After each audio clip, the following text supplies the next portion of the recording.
Hello, my name is Nathan Leahy, the Field Service and Sales Engineer for Weldability SIF, responsible for the building, testing and repair of our welding units, welding fume extraction units and our air monitoring device, the ProtectoScan EDI.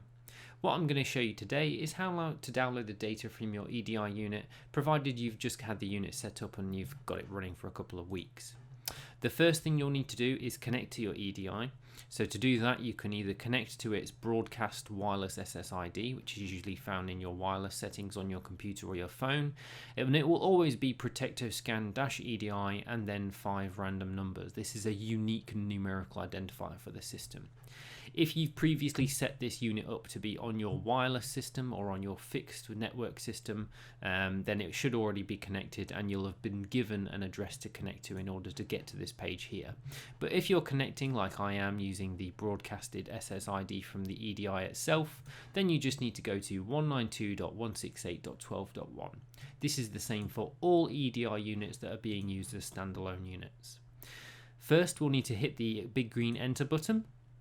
We can ignore this page for now because all we really want is the data.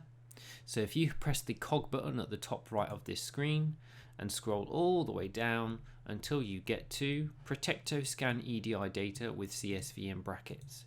Now all you need to do to download your data from the last 365 days is hit that download button. This will automatically down to your default download location, and once you go there you can manipulate the data however you like.